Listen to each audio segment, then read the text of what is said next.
यहाँ पर पूरी रात मैं रुकूंगा। यात्रा की शुरुआत कल सुबह से होगी मांझी से। आज जेपी की इस धरती को प्रणाम करने आया हूँ, नमन करने आया हूँ, इससे प्रेरणा लेने आया हूँ। रात भर यहाँ पर रुकूंगा और यहीं कल सुबह यहीं से यात्रा शुरू होगी। नीचे यहाँ पे आए हैं, आपको क्या कुछ लग रहा है कि आप परिवर्तन करने की जरूरत है, क्योंकि आपका उद्देश्य भी बिहार में परिवर्तन करना है? नहीं, यहाँ इस धरती को शांत किशोर के वक्तव्य की जरूरत नहीं है। हम लोग बहुत छोटे लोग हैं, ये बहुत बड़े महामानव की जमीन है।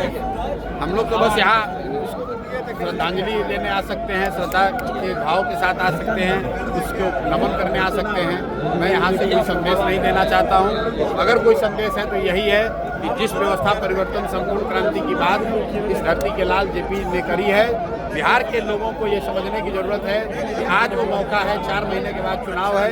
एक बार अगर आप व्यवस्था परिवर्तन चाहते हैं, अपने बच्चों के लिए शिक्षा रोजगार चाहते हैं, तो जेपी के बताए हुए रास्ते पर चलिए।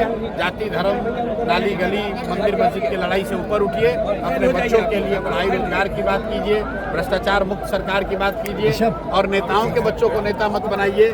समाज का जो काबिल व्यक्ति है उसको नेता बनाइए। यही बात तो जेपी ने सिखाया, यही बात उन्होंने बताई।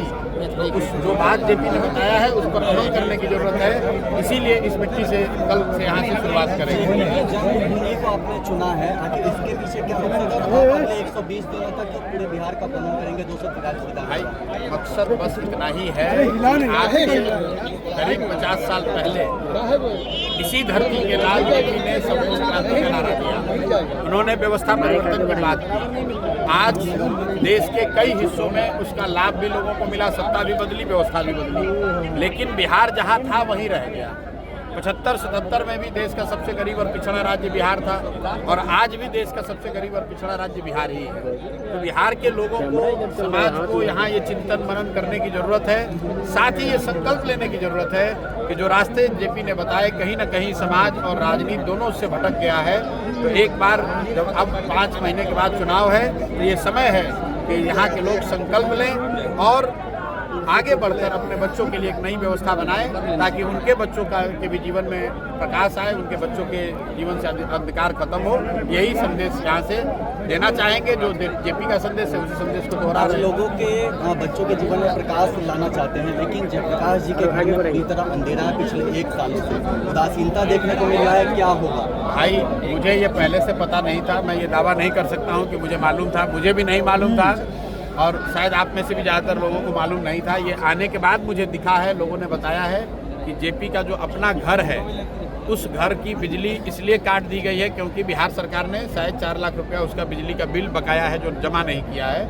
तो कहीं ना कहीं जब आप शुद्ध नीयत से कोई काम करते हैं तो भगवान भी आपकी मदद करता है। तो ये ऊपर वाला हम लोग की एक तरह से मदद कर रहा है, क्योंकि जेपी का घर ये दिखा रहा है पूरे बिहार के लोगों को कि देखो तुम्हारी सरकार कितनी असंवेदनशील है कि जिस जेपी का नाम लेकर वो सत्ता में बैठे हुए हैं, अपने घरों में लाइट और एसी चला रहे हैं, उसी जेपी के घर का बिजली कटा हुआ है। ये सरकार का चरित्र को दिखाता है और कहीं ना कहीं आपको और हमको, हर बिहार के वासी को झकझोरने का भी काम करेगा कि ये इतनी असंवेदनशील सरकार है कि जेपी के घर में अंधेरा है फिर भी उन्हें पता भी नहीं है, उसके लिए उन्होंने कुछ किया भी नहीं। परिवर्तन के साथ यहाँ भी परिवर्तन होगा लगता है। भाई, हम लोग बदलाव की बात कर रहे हैं और मैं ऐसा समझता हूँ कि बिहार में एक बहुत बड़ा जनमानस बदलाव चाहता है। बदलाव होगा कि नहीं होगा ये तो जनता के हाथ में है, जनता मालिक है। हम लोग का काम है कि जनता को जाकर बताएं, समझाएं, हाथ जोड़ें। अगर जनता जगती है, समझती है, नई व्यवस्था बनाती है तो उनके और उनके बच्चों की ज़िंदगी में बेहतरी होगी। अगर वो नहीं करेंगे तो आने वाले कम से कम 5 साल भी बिहार इसी गरीबी और बदहाली भ्रष्टाचार के कुचक्र में पड़ा रहेगा।